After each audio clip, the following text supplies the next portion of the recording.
Qualifie de criminalisation illégale de l'activité de presse aussi illégale. Il a fait face à la presse ce mardi.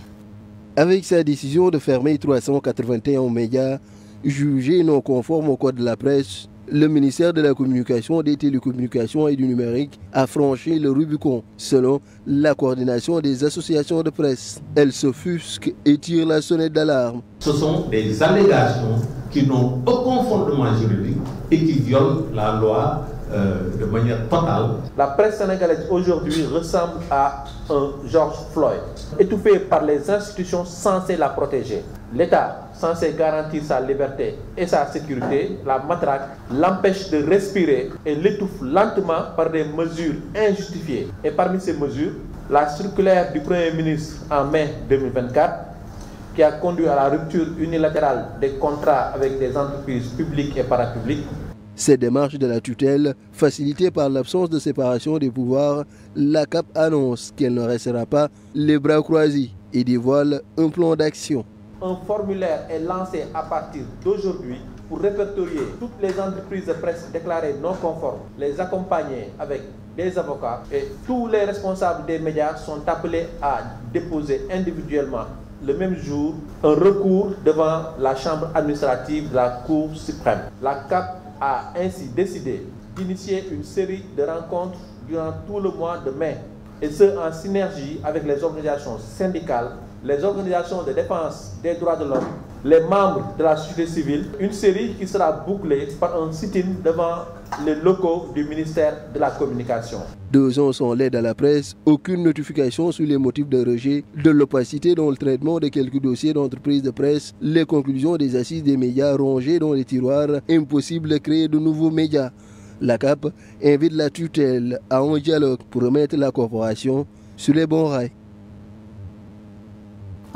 La coordination des associations de presse invite tous les médias jugés non conformes à cesser toute activité en attendant d'attaquer l'arrêté à la Cour suprême. C'est un arrêté, même s'il est illégal, il a force de loi. Donc il faut respecter l'arrêté qui est sorti par le ministre de la Communication. En attendant qu'on l'attaque, il faut respecter l'arrêté, c'est-à-dire il faut cesser. Et il faut se dire aussi que c'est une trentaine de médias à ce jour qui ont reçu une assignation de cessation immédiate d'activité. Mais d'autres, ils vont recevoir, parce que ce n'est pas de l'eau, et pas de l'eau de 20 par jour. Parce que quand même c'est 381 médias, c'est beaucoup. Il ne peut pas recevoir tout le monde le même jour. Amnesty International hausse le ton contre les méthodes du gouvernement en matière de régulation des médias. En marge de la publication de son rapport annuel 2024, le directeur exécutif Seydi Gassama a invité les autorités à ne pas agir dans la précipitation. Aucun État ne devrait fermer un média. Telle est la conviction de Seydi Gassama. Le directeur exécutif d'Amnesty International Sénégal n'est pas contre l'intention de réguler le secteur des médias, mais il estime que cela ne peut se faire en un claquement de doigts. Nous pensons que lorsqu'on arrive au pouvoir et qu'on trouve un secteur aussi désorganisé, il faut prendre le temps de l'organiser. Il ne s'agit pas de se précipiter ou de faire une régularisation au forceps. On ne peut pas en un an dire qu'on va régler la situation de la presse. On va obliger tout le monde à se conformer en un an. Clairement, ce ne sont pas des délais raisonnables. Il faut accompagner les médias, il faut les encourager à se régulariser. Pour encourager cet élan de régularisation des entreprises de presse, il y a d'autres subterfuges beaucoup plus efficaces. L'État peut décider que l'aide de la presse que j'alloue au secteur n'ira désormais qu'aux médias qui sont en conformité. Que les marchés publics, pour en bénéficier, la publicité de l'État, il faut maintenant être en conformité. Mais ce sont des moyens pour encourager les médias à aller vers la régularisation. Cela dispense l'État de ces fermetures qui sont impopulaires et qui sont mauvaises pour l'image de l'État au niveau international. Toutefois, Seydi Gassama, qui a participé à l'élaboration du nouveau code de la presse, invite au respect des obligations du dit code. Le code de la presse, c'est une loi de la République. Et son adoption a fait l'objet de larges consultations. Nous, notre cheval de bataille pendant ces consultations, c'était de dépénaliser les délits de presse. On a finalement eu ce code que tout le monde a acceptées et qui posent des obligations aux patrons de presse. Et ces obligations, nous devons tous faire un effort pour les respecter. Le directeur exécutif d'Amnesty International Sénégal n'a pas manqué de rappeler l'important rôle que les médias ont joué dans les progrès démocratiques que le Sénégal a connus. Compte rendu Kadior Sissi, Amnesty International session au Sénégal a rendu public son rapport annuel 2024 sur l'état des droits humains. Si les avancées sont notées, l'organisation se dit préoccupée par les arrestations pour diffusion de fausses nouvelles ou pour diffamation. Écoutons toujours Seydi Gassama. Nous avons eu le cas d'un jeune qui est décédé entre les mains de la police de Pikine. Il y a eu également un cas d'allégation de torture qui a eu lieu à Foundiougne. Très rapidement, le commandant de brigade qui était mis en cause a été arrêté et mis aux arrêts. Et donc c'est des signaux. Nous avons également noté par rapport aux droits économiques et sociaux une volonté de l'État de faire en sorte que les communautés qui sont impactées par l'exploitation minière puissent profiter de ces ressources. La décision de l'État de suspendre l'exploitation de l'or à 500 mètres de rive de la Falémé, surtout l'usage de la Falémé pour cette exploitation, nous semble extrêmement positif. Le code de la famille, nous avons toujours des préoccupations. C'est vraiment le relèvement de l'âge du mariage pour les filles à 18 ans. Nous avons également la question de la recherche de paternité. Nous sommes quand même dans un pays où beaucoup d'enfants, n'est-ce pas, se retrouvent sans père. Et donc, là également, nous demandons une réforme, ça fait très rapidement. Nous saluons d'abord les progrès en matière du droit de manifester. Et par rapport à la liberté d'expression, évidemment, il n'y a vraiment pas les progrès que nous attendions. Des personnes ont continué à être interpellées pour des infractions liées à la liberté d'expression. Les peines de prison pour la diffusion de fausses nouvelles, les peines de prison pour la diffamation, l'offense au chef de l'État sont disproportionnées. Et demandent aux États de supprimer ces peines et de les remplacer par des sanctions pécuniaires. Autre actualité dans ce journal, fin d'audition pour la chanteuse Mia Guissé qui est sortie libre des locaux de la division spéciale de cybersécurité, traînée en justice par le vice-président de Jamra, Mamatar Gueye, pour promotion de la pornographie verbale, outrage public aux bonnes mœurs et attentat à la pudeur. L'artiste a été entendu par les enquêteurs. Le dossier pourrait être transmis au parquet sous forme de renseignements judiciaires. Et puis la musique sénégalaise dans des tournures inquiétantes, propos jugés déplacés, clips controversés. Certains artistes sont aujourd'hui au cœur de la polémique. Le journaliste culturel Alioune Diop s'est exprimé sur cette dérive qui, selon lui, menace les fondements culturels du pays. Ousmane Ba. La scène musicale sénégalaise est en pleine effervescence, mais aussi en pleine remise en question. Certaines paroles, certains clips ne passent plus. L'artiste Mia Guissé a récemment été convoqué pour atteinte aux bonnes mœurs.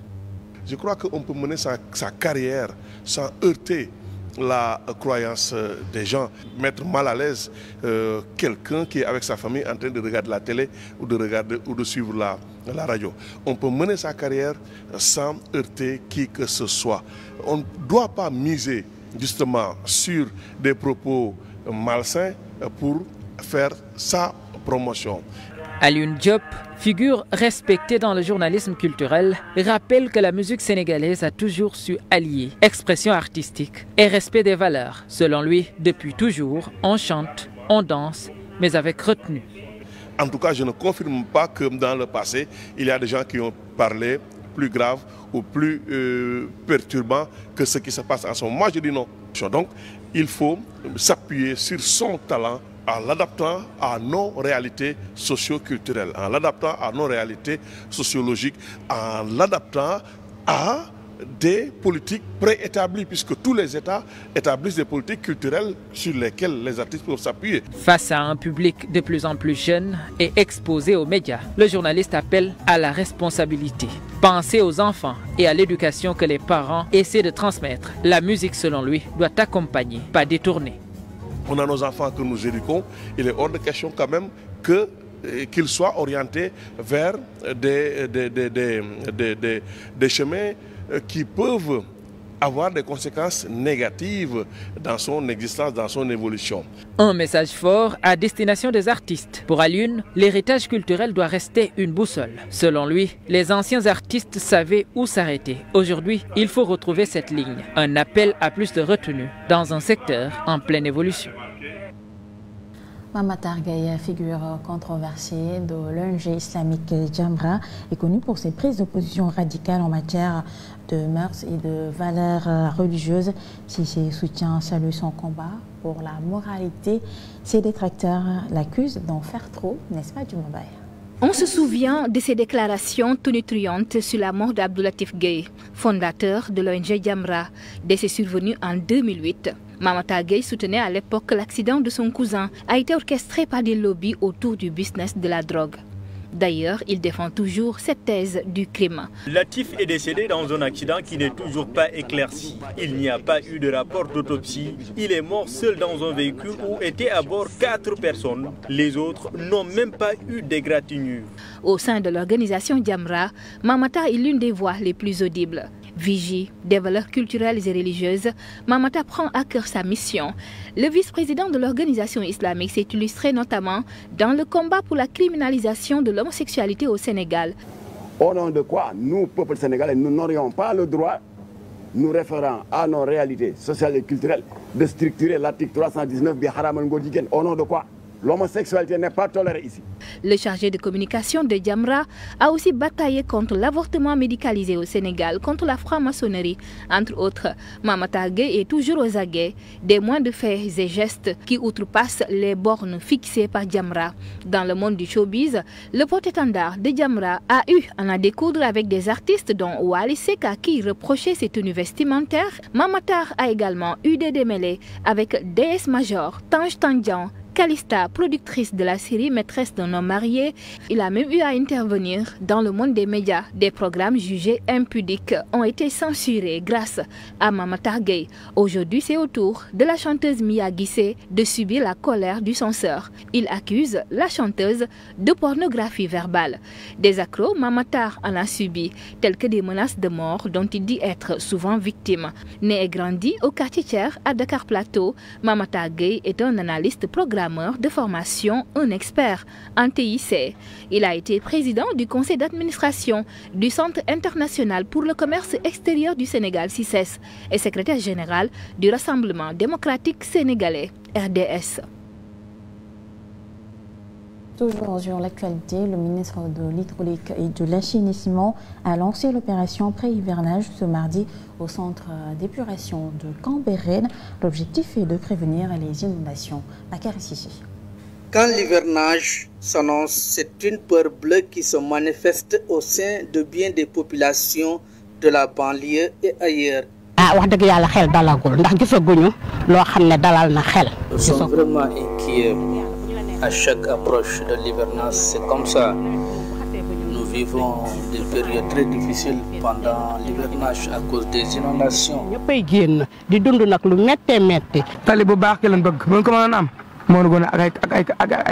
Nous vivons le calvaire pendant l'hivernage en raison des inondations envahissent Tali Mamdiara. Nous faisons un grand tour et c'est difficile pour nous.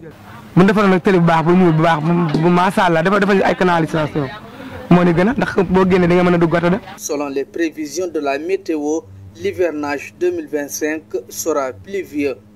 Des ouvrages existants auront-ils des réponses efficaces pour faire face? Cet appel que j'avais lancé n'était pas fortuit ni anodin.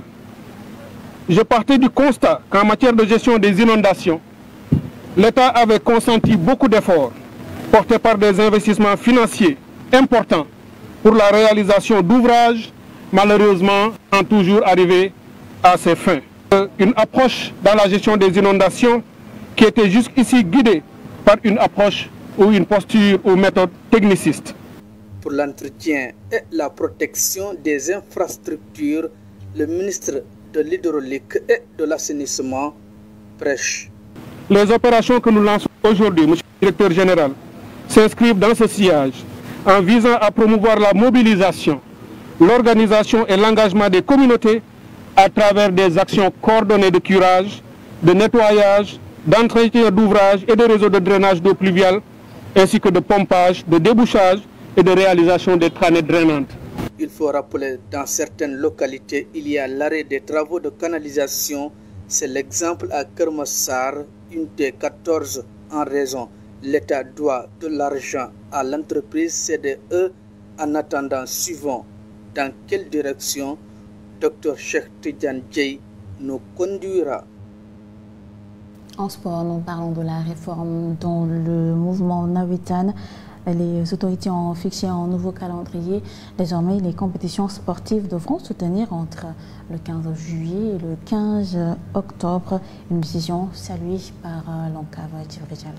Fini les chevauchements entre les activités sportives dites navétanes et le calendrier scolaire. Le sport populaire était prolongé jusqu'au milieu de l'année scolaire.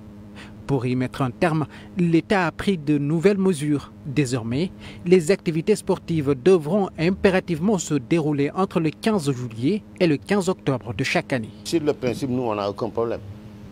D'abord, ça émane de nous. Deuxièmement, c'est une décision de la hiérarchie de notre tutelle. Maintenant, ce qu'il faudra, c'est de voir le contenu de cela et comment le matérialiser. Ça suppose quand même certaines dispositions.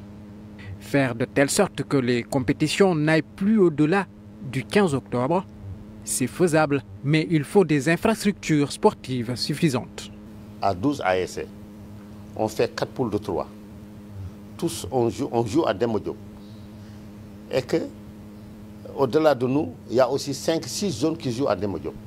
Donc si on joue mercredi et jeudi, n'est-ce pas, on doit encore attendre 5 à 6 jours. Pour faire face au manque d'infrastructures sportives, l'ONCAV demande une bonne coordination afin de pouvoir se conformer aux délais fixés par la tutelle. Il faut effectivement que les autorités administratives, n'est-ce pas, les collectivités locales, territoriales je voulais dire, tous qu'on puisse voir ensemble comment utiliser les infrastructures. Mais au-delà de cela aussi, il y a la couverture sécuritaire. Parce que si on programme un marché aujourd'hui et qu'il y a un fait de force majeure qui fait que les forces de sécurité ne peuvent pas se déplacer, si le marché est remis, ça prolonge encore la compétition. Ces nouvelles réformes prévoient d'autres activités destinées aux jeunes. Leur application est essentielle à la modernisation et au rayonnement du mouvement navétane au Sénégal.